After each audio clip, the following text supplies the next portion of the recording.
और दोस्तों, कैसे आप सब? उम्मीद आप सब अच्छे और स्वस्थ होंगे। तो चलिए शुरू करते हैं आज गुप्त काल का दूसरा पार्ट। पिछले पार्ट में हमने 50 उन सभी महत्वपूर्ण प्रश्नों को देख लिया था जो पिछले कई प्रतियोगी परीक्षाओं में पूछे गए हैं या इनसे प्रश्न बन भी सकते हैं। आज हम उन सभी प्रश्नों को देखेंगे जो आने वाले आगामी परीक्षाओं में भी इम्पोर्टेंट हैं तथा जो पिछले परीक्षाओं में भी पूछे गए हैं। तो चलिए शुरू करते हैं। इससे पहले जो भाई बहन इस चैनल पर नए हो, चैनल को सब्सक्राइब कर लेंगे और बेल आइकन को प्रेस कर देंगे ताकि हमारी आने वाली अगली वीडियो आप तक तुरंत पहुंच सके। तो चलिए शुरू करते हैं।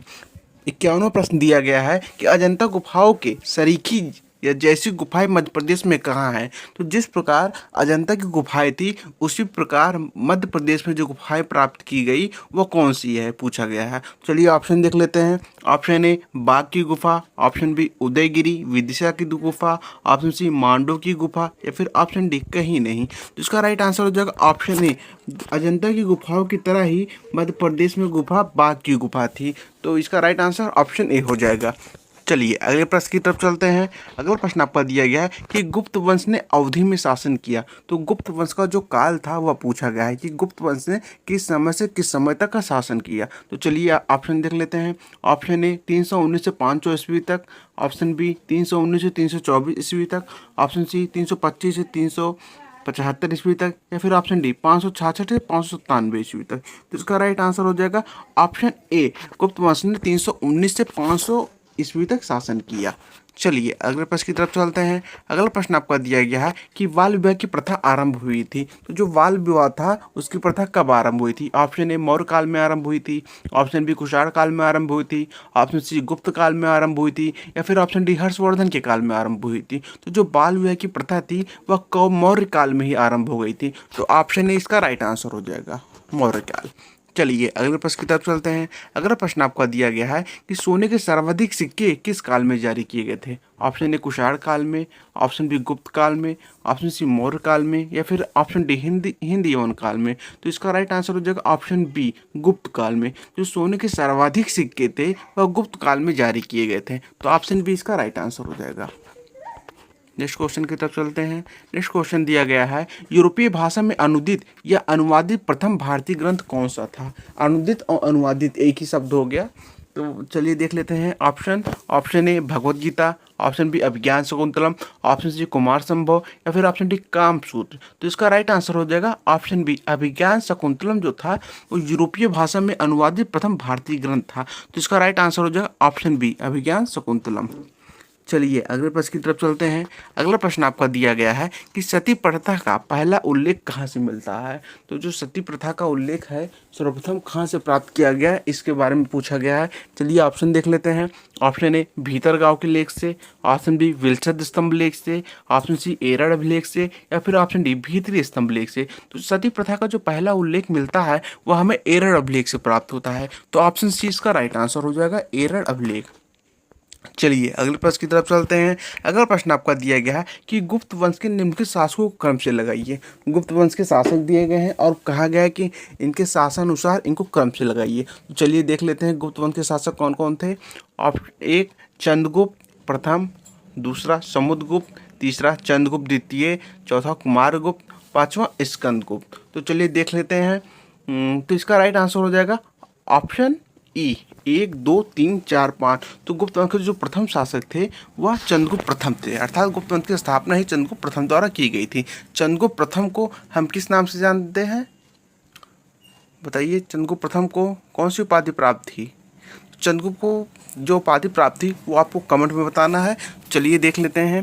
पहले चंद्रगुप्त प्रथम थे, फिर उसके बाद समुद्रगुप्त आए, समुद्रगुप्त के बाद चंद्रगुप्त द्वितीय आए, फिर चंद्रगुप्त द्वितीय के बाद कुमारगुप्त आए, कुमारगुप्त के बाद स्कंदगुप्त का आए। तो इसका राइट आंसर हो जाएगा ऑप्शन ई, 1 2 3 4 और 5।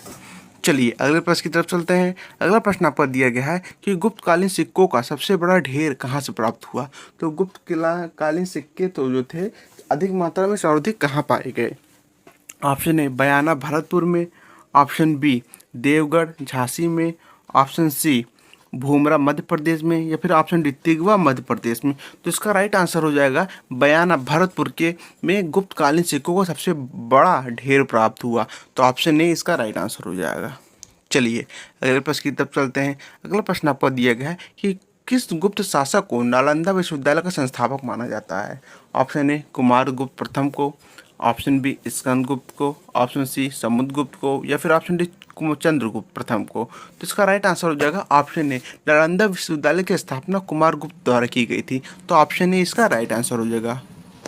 चलिए अगले प्रश्न की तरफ चलते हैं। अगला प्रश्न आपका दिया गया है कथन ए और कारण दिया गया है। तो कथन ए चलिए देख लेते हैं। कथन ए दिया गया है कि प्राचीन भारत में सामंती व्यवस्था का अभ्युदय सैनिक अभियानों में देखा जा सकता था। तो ये तो सही है। चलिए कथन इसका कारण भी देख लेते हैं। कथन आर क्या कहता है, गुप्त काल में सामंती व्यवस्था का पर्याप्त विस्तार हुआ था। तो ये भी सही है। तो चलिए देख लें, ए और आर दोनों सही है तथा आर्य की सही व्याख्या करता है। तो ये तो गलत हो जाएगा।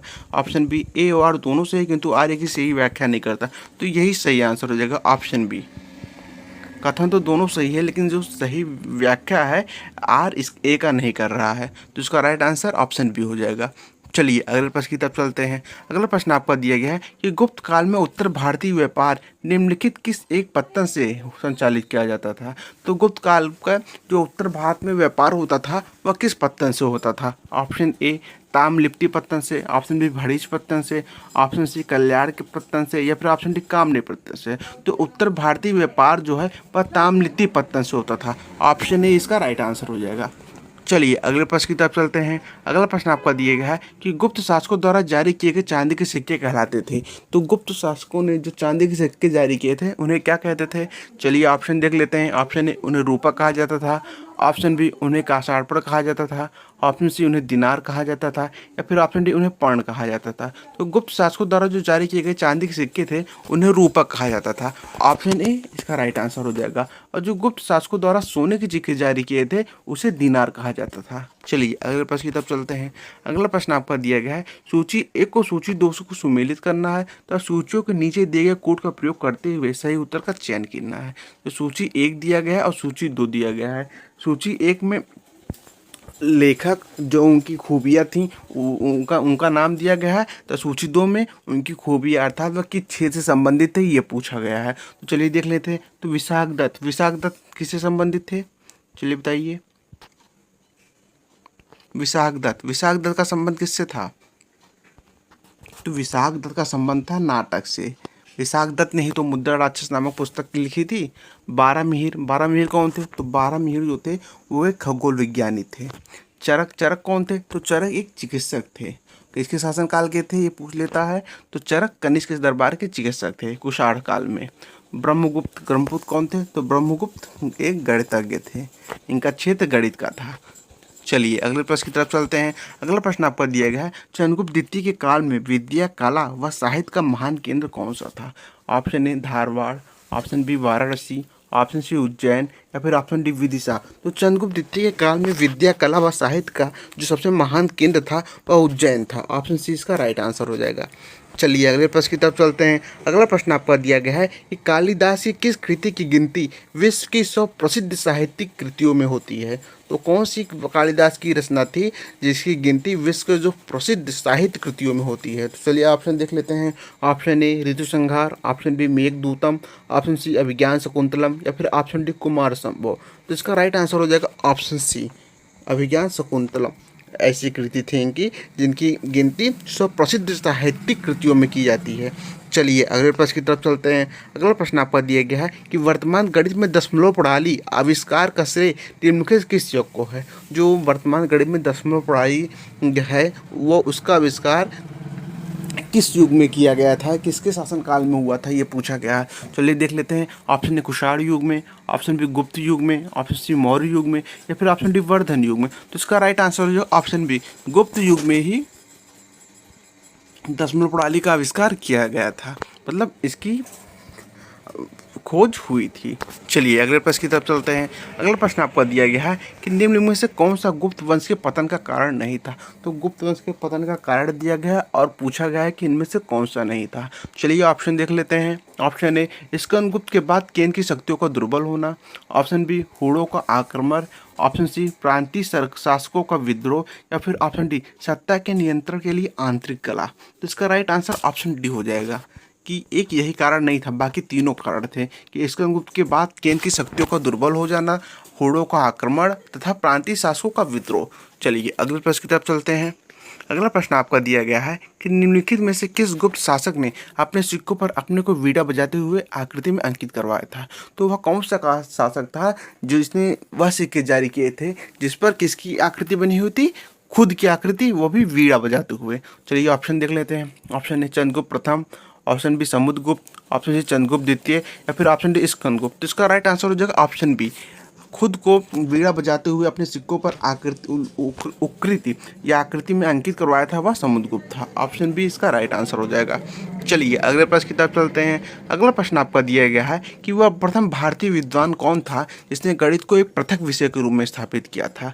Option A Aryabhata, option B Varahamihira, option C Brahmagupta या फिर ऑप्शन डी धन्वंतरी। तो इसका राइट आंसर हो जाएगा ऑप्शन ए आर्यभट्ट ही वह प्रथम भारतीय विद्वान था जिसने गणित को एक पृथक विषय के रूप में स्थापित किया था।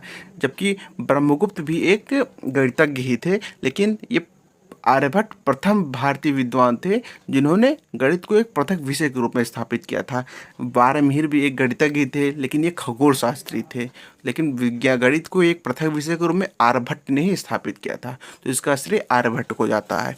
चलिए अगले प्रश्न की तरफ चलते हैं। अगला प्रश्न आपका दिया गया है कि गुप्तकालीन पुस्तक नवनीतकम का संबंध है। तो गुप्तकालीन जो पुस्तक नवनीतकम थी उसका संबंध किससे है। चलिए ऑप्शन देख लेते हैं।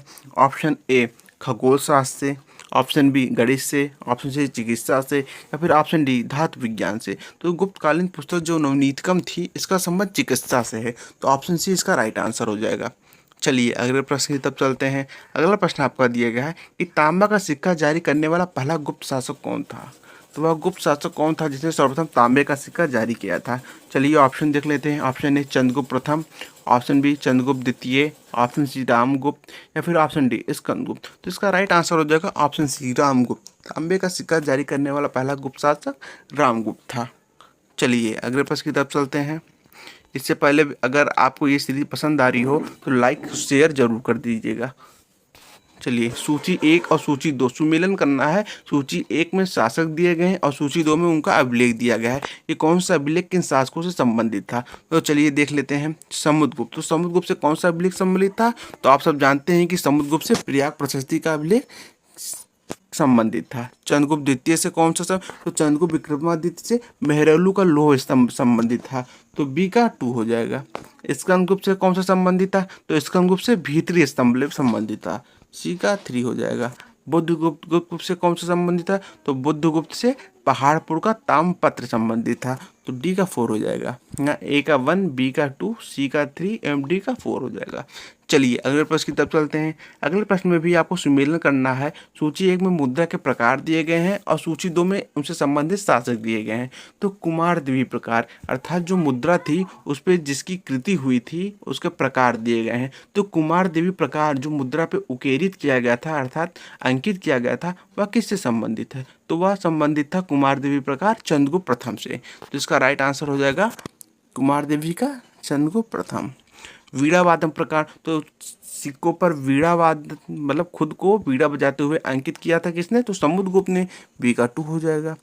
चक विक्रम प्रकार, तो ये किससे संबंधित था, या मुद्रा का प्रकार चंद्रगुप्त द्वितीय संबंधित था अर्थात चंद्रगुप्त विक्रमादित्य संबंधित है।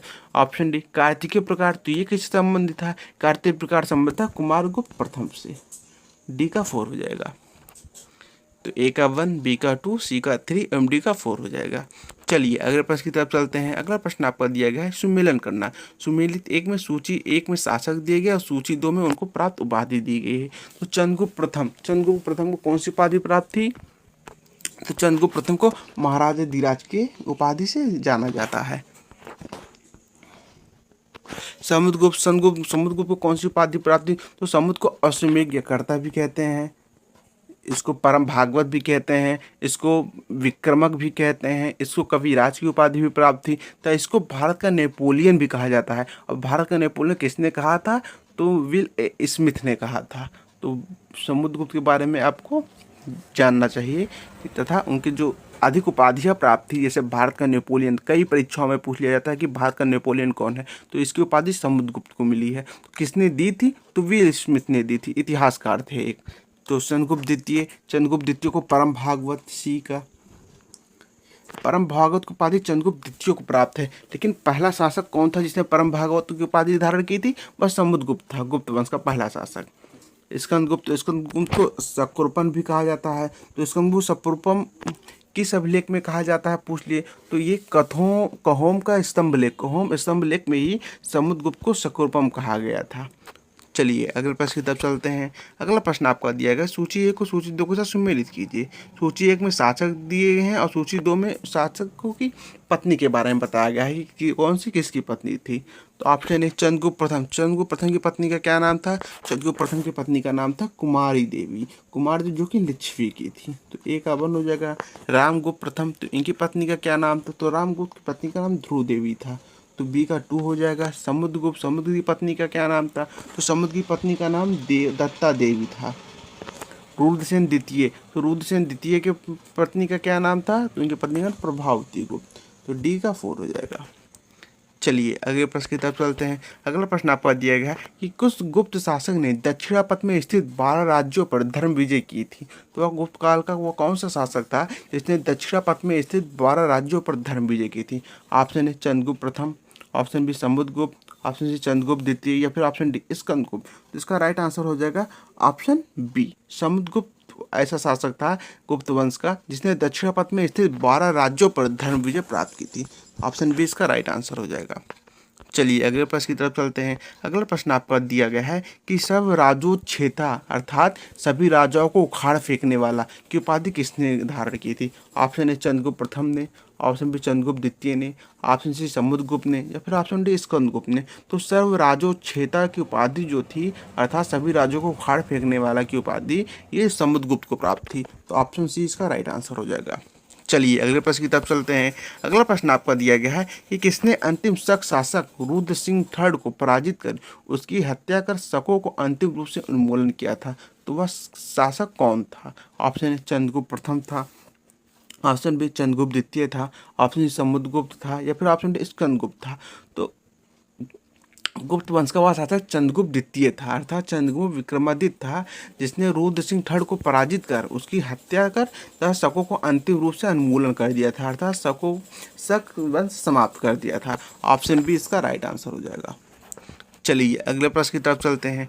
अगला प्रश्न आपका दिया गया है कि सूची 1 को सूची 2 के साथ सुमेलित कीजिए। सूची 1 में रचनाकार दिया गया है और सूची 2 में उनकी रचनाएं दी गई हैं। आर्यभट्ट, तो आर्यभट्ट ने किसकी रचना की थी? तो आर्यभट्ट ने आर्यभट्टी की रचना की थी। तो ए का 1 हो जाएगा। धन्वंतरी, धन्वंतरी ने किसकी रचना की थी? तो धन्वंतरी ने रचना की थी नवनीतकम की। बी का 2 हो जाएगा। ब्रह्मगुप्त, ब्रह्मगुप्त ने किसकी रचना की थी? तो ब्रह्मगुप्त की जो रचना थी वह ब्रह्म सिद्धांत थी। तो सी का 3 हो जाएगा। और डी वारामिहिर, वारामिहिर ने किसकी रचना की थी? तो वारामिहिर ने रचना की थी पंच सिद्धांत तक की। तो डी का 4 हो जाएगा। ए का 1, बी का 2, सी का 3 एम डी का 4। चलिए अगले प्रश्न की तरफ चलते हैं। अगला प्रश्न आपका दिया गया है कि सुदर्शन झील जिसका निर्माण चंद्रगुप्त मौर्य के सौराष्ट्र प्रांत के गवर्नर पुष्यगुप्त ने करवाया था जिसकी मरम्मत पहली बार शासक रुद्रदमन ने करवाई थी कि दूसरी बार मरम्मत किसने करवाई थी? पूछा गया सुदर्शन झील का जिसका निर्माण चंद्रगुप्त मौर्य के गवर्नर पुष्यगुप्त ने करवाया था जिसका पहली बार मरम्मत शासक रुद्रदमन ने करवाई थी, दूसरी बार किसने करवाई थी? ऑप्शन ए समुद्रगुप्त ने करवाई थी, ऑप्शन बी स्कंदगुप्त ने करवाई थी, ऑप्शन सी चंद्रगुप्त द्वितीय ने करवाई थी या फिर ऑप्शन डी कुमारगुप्त ने करवाई थी। तो सुदर्शन झील का जो द्वितीय बार मरम्मत था वह स्कंदगुप्त ने कराई थी। ऑप्शन बी इसका राइट आंसर हो जाएगा। चलिए अगले प्रश्न की तरफ चलते हैं। अगला प्रश्न दिया गया कि सुमेलित कीजिए सूची 1 और सूची 2 को। सूची 1 में प्रशासकीय विभाजन दिया गया है और सूची 2 में उसके प्रशासक दिए गए हैं। तो प्रशासकीय विभाजन चलिए देख लेते हैं। तो भोक्ति प्रांत इसके प्रशासक थे उसको क्या कहा जाता था? तो उसके प्रशासक को ऊपरी कहा जाता था। एक का 1 हो जाएगा। विषय, गुप्त काल में जो विषय जो था उसे जिला को कहा जाता था। तो इसके जो प्रशासक थे उसको क्या कहा जाता था? तो उसके प्रशासक को विषयपति कहा जाता था। नगर, तो नगर के प्रशासक को क्या कहा जाता था? नगर के प्रशासक को नगरपति कहा जाता था। ग्राम, ग्राम के प्रशासक को क्या कहा जाता था? तो ग्राम को जो प्रशासक होता था उसे ग्राम्य कहा जाता था। तो भुक्ति प्रांत इसका ऊपरी हो जाएगा। विषय, जिला जिसे विषयपति जिसके प्रशासक को कहा जाता था। नगर, नगर के प्रशासक को नगरपति और ग्राम, ग्राम के प्रशासक को ग्राम्य कहा जाता था गुप्त काल में। चलिए अगले प्रश्न की तरफ चलते हैं। अगला प्रश्न आपका दिया है कौन सुमेलित नहीं है। सुमेलन दिया गया है कि उसके अथवा उसके बारे में बताया गया है कि कौन सुमेलित नहीं है। तो महासंधि विग्रहिक, तो महासंधि विग्रहिक किससे कहा जाता था, तो युद्ध व शांति का मंत्री, ये तो सही है। ऑप्शन बी महादंड नायक, महादंड नायक किससे कहा जाता था, सेना का सर्वोच्च अधिकारी को, तो ये भी सही है। विनय स्थिति स्थापक, धार्मिक मामलों का प्रमुख अधिकारी, तो ये भी सही है। महाअश्वपति ग सेना का अध्यक्ष, तो यही गलत है। महाअश्वपति जो होता था वह अश्व सेना का अध्यक्ष होता था। तो ऑप्शन डी इसका राइट आंसर हो जाएगा कि यही नहीं सुमेलित है। चलिए अगले प्रश्न की तरफ चलते हैं। अगला प्रश्न आपका दिया है कि सुमेलित कीजिए। सूची 1 को सूची 2 से सुमेलित करना है। सूची 1 में भूमि दी गई है और वह भूमि किस प्रकार की होती थी, वह सूची 2 में दिया गया है। चलिए क्षेत्र भूमि ये कृषि योग्य भूमि होती थी। वास्तु भूमि ये निवास योग्य भूमि होती थी। अपराध भूमि ये जंगली भूमि होती थी। खिल भूमि ये कृषि के लिए अनुपयुक्त भूमि होती थी। तो ए का 1 हो जाएगा, बी का 2 हो जाएगा, सी का 3 हो जाएगा और डी का 4 हो जाएगा। चलिए अगले प्रश्न की तरफ चलते हैं। अगला प्रश्न दिया गया है कि कौन सुमेलित नहीं है। तो चलिए देख लें। प्रयाग प्रशस्ति ये रवि कीर्ति, किरात उजने, भारवी, 10 कुमार चरित, दंडिन और मृच्छकटकम शूद्रक। तो इसका राइट आंसर हो जाएगा ऑप्शन ए। प्रयाग प्रशस्ति तो वह रवि कीर्ति से संबंधित नहीं है, तो ऑप्शन ए इसका राइट आंसर हो जाएगा। और प्रयाग प्रशस्ति किससे संबंधित है ये आपको कमेंट में करके बताना है। जो किरातुर्जनी रचना थी वह भारवी की थी। 10 कुमार चरित रचना जो थी वह दंडिन की थी और जो मृच्छकटकम रचना थी वह शूद्र की थी। प्रयाग प्रशस्ति रचना किसकी थी ये आपको कमेंट में बताना है।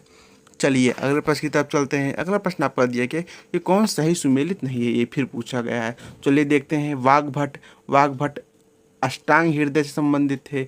ऑप्शन बी कामदंडक की नीति सार से संबंधित था। ऑप्शन सी विशाख दत्त मुद्रा राक्षस से संबंधित था। ऑप्शन डी भर्तहरि मेघदूतम से संबंधित था। तो इसका राइट आंसर क्या हो जाएगा, ऑप्शन डी भर्तहरि जो था वह मेघदूतम, भर्तहरि की जो रचना थी वो मेघदूतम नहीं थी। मेघदूतम किसकी रचना थी, ये विशाख दत्त की रचना थी। तो ऑप्शन डी इसका राइट आंसर हो जाएगा। जबकि अष्टांग हृदय वाग्भट की रचना थी, नीतिसार कामदंडक की रचना थी, मुद्रा राक्षस ये विशाख दत्त की रचना थी। चलिए अगले प्रश्न की तरफ चलते हैं। अगला प्रश्न आपका दिया गया है सूची 1 को सूची 2 से सुमेलित कीजिए। सूची 1 और सूची 2 दी गई है। तो सूची 1 में श्रेष्ठी, श्रेष्ठी किसे से कहा जाता था, तो श्रेष्ठी जो था वो साहूकार को श्रेष्ठी कहा जाता था गुप्त काल में। तो ए का 1 हो जाएगा। और सार्थवा किसे कहा जाता था, सार्थवा जो होते थे वो गुप्त काल में व्यापारियों को कहा जाता था। सार्थवा व्यापारी हो गए। कुलिक, कुलिक किसे कहा जाता था, वह शिल्पी या जो कारीगर होते थे उन्हें ही कुलिक कहा जाता था गुप्त काल में। और कायस्थ, लेखक को कायस्थ कहा जाता था। ऑप्शन डी का 4 हो जाएगा। तो ए का 1, बी का 2, सी का 3 एवं डी का 4 हो जाएगा। चलिए अगले प्रश्न की तरफ चलते हैं। अगला प्रश्न का संबंध है कि मिहिर कुल का संबंध था। तो मिहिर कुल का जो संबंध है वह किससे था। ऑप्शन ए गुप्तों से था, ऑप्शन बी हूणों से था, ऑप्शन सी कुषाणों से था या फिर ऑप्शन डी मौखरी से था। तो मिहिर कुल का संबंध था वह हूण से था। तो ऑप्शन बी इसका राइट आंसर हो जाएगा। चलिए अगले प्रश्न की तरफ चलते हैं। अगला प्रश्न आपका दिया है कन्नौज का सर्वप्रथम महत्ता प्रदान करने वाले थे। तो कन्नौज को सर्वप्रथम महत्ता कौन प्रदान किया था। Option A Maurya, option B Gupta, option C Maukhari या फिर ऑप्शन डी कुषाण। तो कन्नौज को जो सर्वप्रथम जो महत्ता था वो मौखरी प्रदान करते थे। ऑप्शन सी इसका राइट आंसर हो जाएगा। चलिए अगले प्रश्न की तरफ चलते हैं। अगला प्रश्न आपका दिया गया है कि गुप्त राजा जिसने विक्रमादित्य की पदवी ग्रहण की थी वह कौन था। Option A Skandagupta, option B Samudragupta, option C Chandragupta द्वितीय या फिर ऑप्शन डी कुमारगुप्त। तो इसका राइट आंसर हो जाएगा ऑप्शन सी चंद्रगुप्त द्वितीय ही विक्रमादित्य की उपाधि ग्रहण की थी। ऑप्शन सी इसका राइट आंसर हो जाएगा। चलिए अगले प्रश्न की तरफ चलते हैं। अगला प्रश्न आपका दिया है कुतुब मीनार के निकट स्थित लौह स्तंभ वैज्ञानिकों को ध्यान क्यों खींच रहा है। ऑप्शन ए उसकी पूरा विशेषता के कारण, ऑप्शन बी उसकी चमक दमक के कारण, ऑप्शन सी उसकी कठोरता के कारण या फिर ऑप्शन डी उसकी जंग रोधकता के कारण। तो इसका राइट आंसर हो जाएगा ऑप्शन डी उसकी जंग रोधकता के कारण। चलिए अगले प्रश्न की तरफ चलते हैं। अगला प्रश्न आपका दिया गया है प्राचीन भारत में गुप्त काल से संबंधित गुफा चित्रांकन के केवल 2 उदाहरण उपलब्ध हैं। इनमें से एक अजंता की गुफाओं में किया गया चित्रांकन है और गुप्त काल में चित्रांकन का दूसरा अवशिष्ट उदाहरण किस स्थान पर उपलब्ध है। तो इसका राइट आंसर ऑप्शन हो जाएगा जो मध्य प्रदेश में जो बाघ गुफाएं थी वही है इसका दूसरा अवशिष्ट उदाहरण। चलिए अगले प्रश्न की तरफ चलते हैं। अगला प्रश्न आपका दिया गया है कि पुंडवर्धन भुक्ति प्रांत अवस्थित थी। आप तेरे उत्तर बंगाल में, ऑप्शन बी बिहार में, ऑप्शन सी उड़ीसा में, या फिर ऑप्शन डी असम में। तो जो पुंडवर्धन भुक्ति प्रांत था यह उत्तरी बंगाल में अवस्थित था। ऑप्शन ए इसका राइट आंसर हो जाएगा। चलिए अगले प्रश्न की तरफ। ये इस सीरीज का आखिरी भी क्वेश्चन है, तो ध्यान दीजिएगा। आखिरी प्रश्न दिया गया है कि परम भगवत उपाधि धारण करने वाला प्रथम गुप्त शासक कौन था।